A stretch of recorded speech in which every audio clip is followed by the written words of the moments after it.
All welcome back to our channel 11th commerce class. कैसे हैं आप सब? आई होप आप सब एकदम अच्छे होंगे, एकदम बढ़िया होंगे। आप सबकी पढ़ाई भी काफ़ी अच्छी चल रही होगी। तो कल की क्लास में हमने पढ़ा था फिक्स फैक्टर्स और वेरिएबल फैक्टर्स क्या होते हैं। आज की क्लास में हम पढ़ने वाले हैं शॉर्ट पीरियड और लॉन्ग पीरियड क्या होता है। ठीक है, तो फिर कल को है संडे। कल को आप सब जानते हैं हमारी क्लासेस ऑफ रहती हैं, तो मंडे को हम दूसरा टॉपिक अपना स्टार्ट करेंगे। ठीक है, तो आज पर हम पढ़ना स्टार्ट करते हैं शॉर्ट पीरियड और लॉन्ग पीरियड क्या होता है। ठीक है, तो जिसने कल वाली क्लास नहीं देखी है प्लीज जाके पहले कल वाली क्लास देखिएगा, क्योंकि उससे ही रिलेटेड टॉपिक यहाँ पे जो शॉर्ट पीरियड है, लॉन्ग पीरियड है, जो इसका जो कंटेंट है, जो मैटर है, वो काफी कुछ रिलेट करता है कल वाली क्लास से। ठीक है, तो मैं आपको हमेशा बोलती हूँ, क्योंकि मैं सीरीज से आपको पढ़ा रही हूँ, तो मैं आपको यही बोलती हूँ कभी भी बीच में से क्लासेस मत देखिएगा, वरना आपको कंफ्यूजन क्रिएट हो जाती है। ठीक है, तो शॉर्ट पीरियड पहले पढ़ते हैं क्या होता है। A short period refers to the period of time in which a firm can change only variable factors like labour, raw material etcetera, but not its fixed factor that is plant, machinery, building etcetera. देखो कल को भी मैंने आपको एक चीज बताई थी, शॉर्ट मतलब जब मैंने आपको वेरिएबल और फिक्स फैक्टर समझाया था, तो मैंने कल को आपको यही चीज बताई थी कि शॉर्ट पीरियड में क्या होता है, क्योंकि आपके पास टाइम इतना नहीं होता है, तो आप क्या करते हो शॉर्ट पीरियड में और शॉर्ट रन में आप फैक्टर्स को दो कैटेगरीज में डिवाइड करते हो। एक होते हैं वेरिएबल फैक्टर, दूसरा होता है फिक्स फैक्टर। वेरिएबल फैक्टर कौन से? जिनको आप चेंज कर सकते हो आसानी से, और फिक्स फैक्टर जिनको आप बार बार चेंज नहीं कर सकते, आपको थोड़ा टाइम चाहिए होता है। जैसे कि अगर आप वेरिएबल फैक्टर्स की बात करें, रॉ मटेरियल है, लेबर है या पावर फ्यूल है, मतलब इनको आप डिक्रीज इंक्रीज कर सकते हो according to your output level. जितना भी आपको मतलब बोला गया है, फॉर एग्जांपल आपको बोला गया है कि आपको 20,000 यूनिट्स की कल तक प्रोडक्शन करनी है, तो आप labour, raw material increase decrease कर सकते हैं। ठीक है, लेकिन आप मशीनरी को मतलब आपके पास कम टाइम है, तो आप मशीनरी को जल्दी से लेके नहीं आ सकते। आप जिस लैंड पे आप काम कर रहे हैं उसको आप जल्दी से इंक्रीज नहीं कर सकते। तो कुछ ऐसे फैक्टर्स होते हैं जिनको आप इंक्रीज डिक्रीज नहीं कर सकते शॉर्ट पीरियड में। ठीक है, तो यहाँ पे उसी चीज की बात की जा रही है, due to insufficiency of time. तो आप फिक्स फैक्टर्स को चेंज नहीं कर सकते क्योंकि आपके पास टाइम की कमी होती है और आपको जल्दी से जल्दी प्रोडक्शन करनी पड़ती है। Alternatively short period is a period of time in which a supply of at least one factor cannot be changed in short period। तो इन लोगों का कहने का मतलब यही है कि शॉर्ट पीरियड एक ऐसा टाइम पीरियड होता है जहाँ पे in which supply of at least one factor, कि जिसमें कम से कम, ये तो होता ही है कि जिसमें कम से कम एक फैक्टर तो आपका अनचेंज रहेगा ही रहेगा। ठीक है ना, और वो कौन सा फैक्टर होता है? फिक्स फैक्टर, क्योंकि आप फिक्स फैक्टर को चेंज नहीं कर सकते। And output can be increase only by increasing the quantity of variable factors like labour, raw material, power etcetera.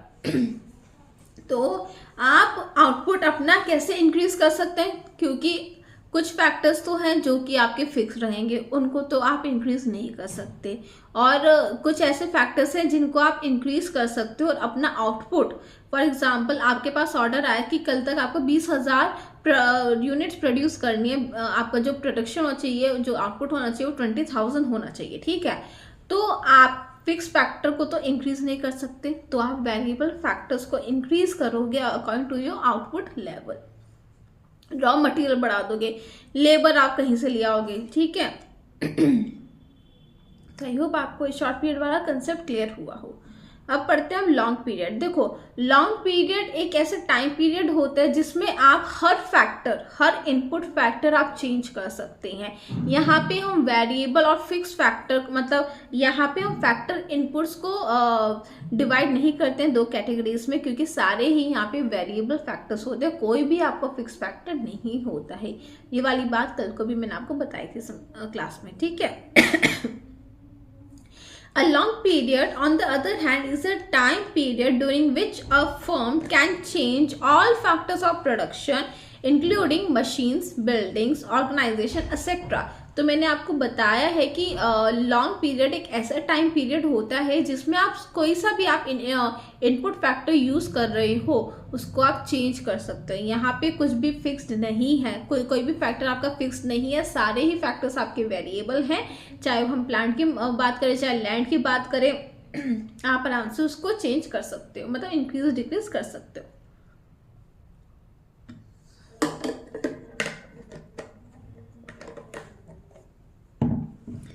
In other words, it is a period of time during which all factors are variable। ठीक है, तो ये एक ऐसा time period होता है long period जिसमें आप सारे फैक्टर्स मतलब जो सारे फैक्टर्स होते हैं वो सारे वेरिएबल फैक्टर्स होते हैं। That is supplies can adjust itself to change in demand. कहने का मतलब ये है जितना भी आप मतलब जो आपका जो आउटपुट है, जो सप्लाई आप कर रहे हो वो आप एडजस्ट कर सकते हो। जितनी आपको डिमांड मिल रही है, for example demand I 20,000 units की, तो आप उस डिमांड को आराम से पूरा कर सकते हो। ठीक है, क्योंकि यहाँ पे हर फैक्टर चेंजेबल है, वेरिएबल है। दो in short period a firm is tied with the given plan, but in the long period the firm can make larger plan for increasing its output। Short period में आप plant को change नहीं कर सकते, आपको उसी प्लांट में रह के आपको ज़्यादा प्रोडक्शन करनी है। लेकिन लॉन्ग पीरियड में आपको प्रोडक्शन ज़्यादा करनी है तो आप प्लांट को बड़ा कर सकते हैं अपनी। ठीक है, Mind thus in long run distinction between fixed factors and variable factors disappears।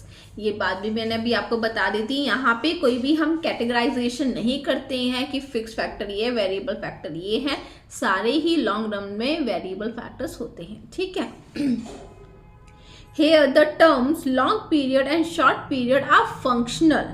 यहाँ पे ये लोग बोल रहे हैं जो टर्म है, जो ये वर्ड्स हैं लॉन्ग पीरियड और शॉर्ट पीरियड, ये एक फंक्शनल टर्म है and do not refer to a calendar month और अ ईयर। यहाँ पे हम ये नहीं बोलते हैं कि ये इतने महीने का होगा या ये इतने साल का होगा, मतलब कैलेंडर के हिसाब से नहीं बोलते हैं यहाँ पे कि ये शॉर्ट पीरियड है, लॉन्ग पीरियड है, ये एक फंक्शनल चीज है। ठीक है, These distinctions depend merely upon how quickly factor input can be changed by producer in an industry।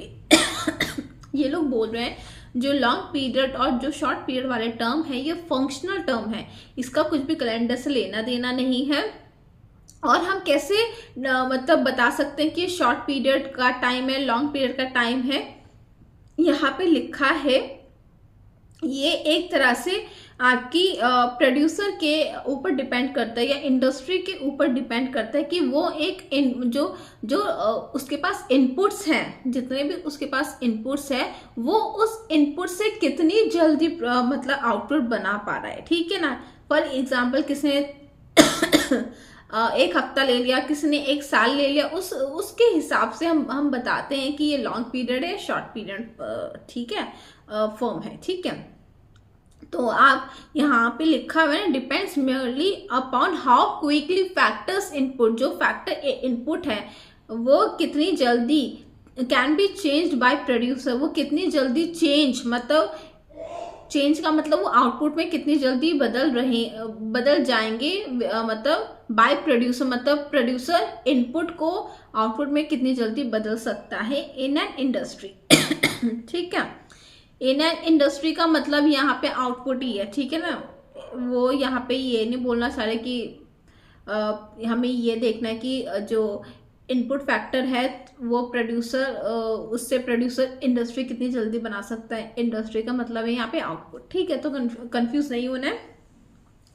तो आई होप आपको ये चीज़ क्लियर हो गई हो। अगर किसी भी टॉपिक में कोई भी डाउट या कंफ्यूजन होता है तो आप आराम से मुझसे कमेंट सेक्शन में पूछ सकते हैं। तो अब हम मिलेंगे मंडे की क्लास में, आगे के और टॉपिक हम पढ़ने वाले हैं। तो फिर जल्दी मिलते हैं मंडे की क्लास में, तब तक के लिए बाय।